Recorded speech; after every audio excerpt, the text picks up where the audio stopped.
Ayan, hello mga kacharot. Welcome back sa ating kusina.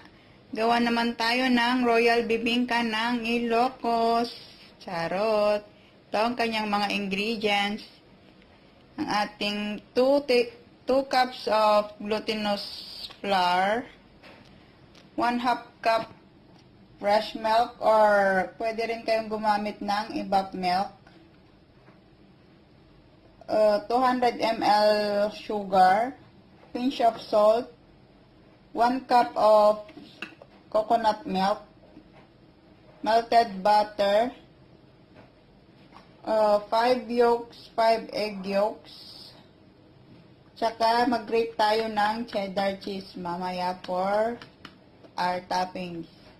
Isa na natin. Ayan guys, pagsamahin lang natin ang ating glutinous flour, sugar,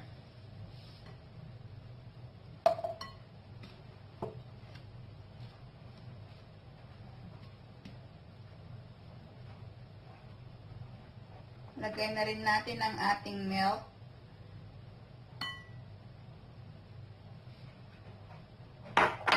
madali lang to guys. Pagsama-samahin lang.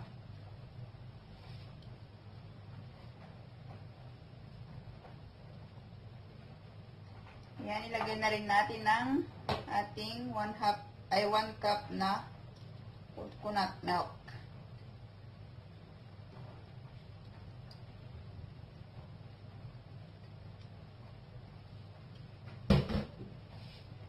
Haluin lang natin siyang mabuti.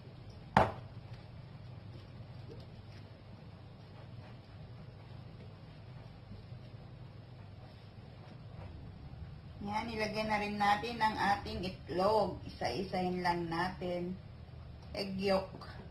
Guys, habang ginagawa ko to, i-on ko ng ating oven. Preheat na natin siya. Para sakto lang mamaya.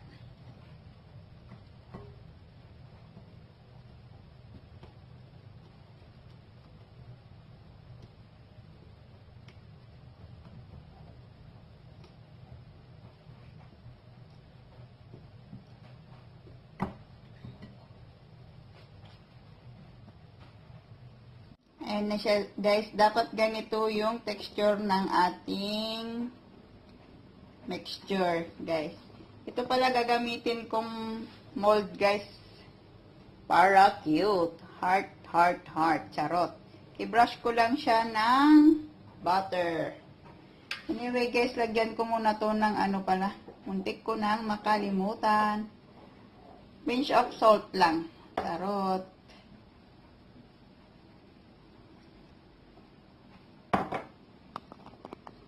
Siya na magalaw. Yan, dapat ganyan. Charot. Ayan guys, maglalagay na tayo mga 4, lagyan natin siya ng mga 4 tablespoon guys. Pinas ko na siya ng butter. Maglagay lang ako guys. Ito na guys, i-coveran natin siya ng aluminum foil, saka natin siya i-bake. Nilagay ko lang sa malaking bilog yung natira.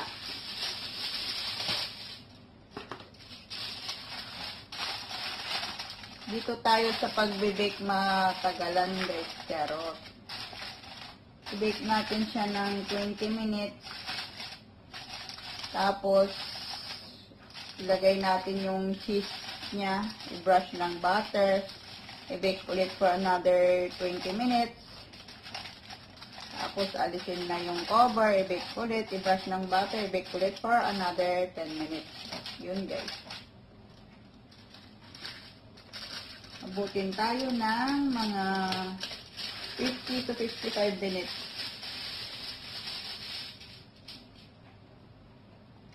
Yan na guys, ilagay ko na sa 180 degrees for 20 minutes. First na pag-bake. Ayan guys, ito na siya. After 20 minutes, ito na siya. Lagyan lang natin muna siya ng asukal.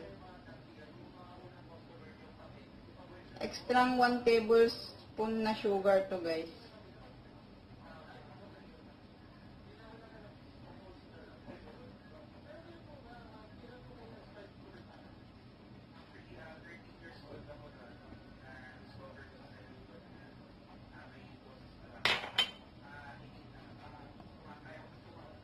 Yan guys, ibalik ulit natin siya sa oven for another 20 minutes.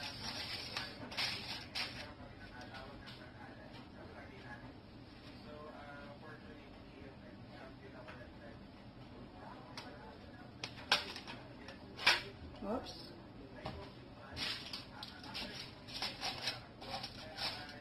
Another 20 minutes. Balikan ko kayo later. Yan na guys. I-brush na natin siya ng butter.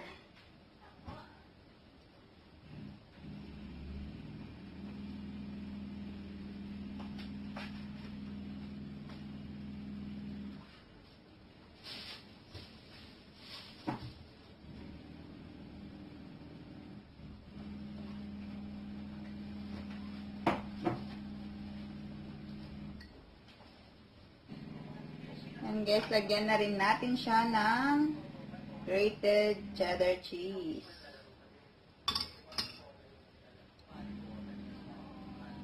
Ayan.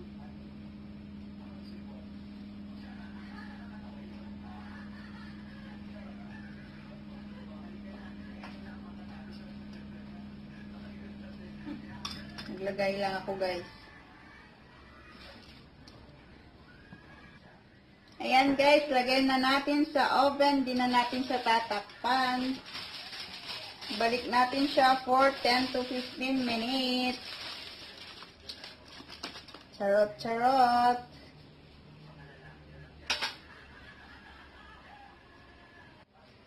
Ayan guys, luto na ang ating royal bibingka. Charot. Ayan.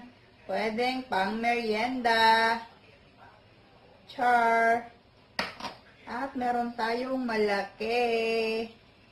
Sa mga di pa nakapag-subscribe, subscribe na po sa aming channel. Click the bell button para ma-notify kayo pag may bago na naman kaming ganap. Charot. Yummers. Yummers. And now this is me saying, be positive, be happy, and be happy. Bye! Yummers!